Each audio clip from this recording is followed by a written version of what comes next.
मुझे अपनों ने लूटा गैरों में कहां दम था, मेरी हड्डी वहां टूटी जहां अपने लोगों का घर था। मुझे एम्बुलेंस में बैठाया गया क्योंकि उसमें पेट्रोल कम था, उतार कर रिक्शा पर बिठाया गया क्योंकि उसका किराया कम था। हम लोग बाबा साहब के पक्का अनुयायी हैं। आवाज थोड़ा जोर लगाइए। तो बाबा साहब के पक्का अनुयायी हैं। तो बाबा साहब ने कहा था कि हमारे पक्के अनुयायी जो है कांग्रेस के 25 पैसा का मेंबर नहीं बनेंगे, कहा था बाबा साहब ने। और उस कांग्रेस से निकल करके जो पार्टियां बनी है उसका क्या नाम है? भाजपा। तो बाबा साहब ने कांग्रेस के सदस्य बनने से रोका और कांग्रेस से बनकर भाजपा अगर आई तो दोनों पार्टियां बाबा साहब का दुश्मन हुई कि नहीं हुई? हुई।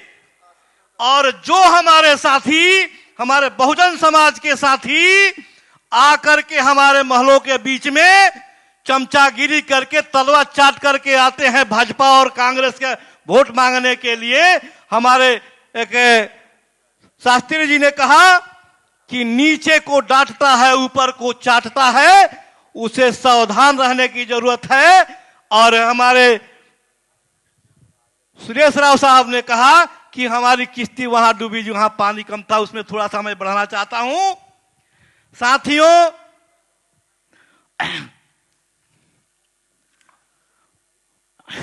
मुझे अपनों ने लूटा गैरों में कहां दम था, मुझे अपनों ने लूटा गैरों में कहां दम था, मेरी हड्डी वहां टूटी जहां अपने लोगों का घर था। मुझे एम्बुलेंस में बैठाया गया क्योंकि उसमें पेट्रोल कम था, उतार कर रिक्शा पर बिठाया गया क्योंकि उसका किराया कम था।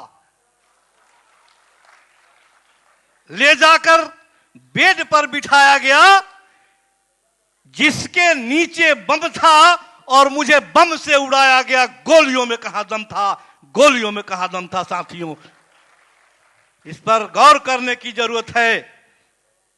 समय बहुत कम है, लेकिन एक बात मैं और कहना चाहता हूं कि एक बकरी का बच्चा अपनी मां से पूछा कि मां, बड़ी कष्ट झेल करके पैदा करके हमको जब पोस करके सियाना करती है तो कोई ना कोई ले जा करके काट करके खा जाता है, क्या कारण है? बकरी के उस बच्चे की मां ने कहा कि भाई इस बच्चे को क्या जवाब दूं? तो बोली कि बेटा, तुम्हारा बाप अगर बोका नहीं होता तो तुमको मारकर काट कर खाने वाला कोई नहीं होता। इसलिए बाबा साहब ने कहा कि बलि बकरे की दी जाती है, शेर की नहीं। तो शेर बनो और दहाड़ो और बिहार की धरती से धक्का लगा करके उत्तर प्रदेश होते हुए दिल्ली पहुंचने का काम करो साथियों, तब जाकर के हमको मंजिल मिलेगी। और इतिहास गवाह है, हमारे गौतम बुद्ध साहब ने इस धरती से चला और सम्राट अशोक ने यहां से शासन अफगानिस्तान तक करने का काम किया है। साथियों, इतिहास गवाह है, जागने की जरूरत है। जागो मेरे नौजवान साथियों, और आने वाले 24 में झंडा लाल किला पर लहराने का काम करने की जरूरत है। साथियों, बाबा साहब के लिए एक शब्द में कि मुसीबत में शरीफों की शराफत कम नहीं होती, मुसीबत में शरीफों की शराफत कम नहीं होती, और सोने को 100 टुकड़े कर दो पर कीमत कम नहीं होती, कीमत कम नहीं होती। जय भीम, जय भारत, खुदा।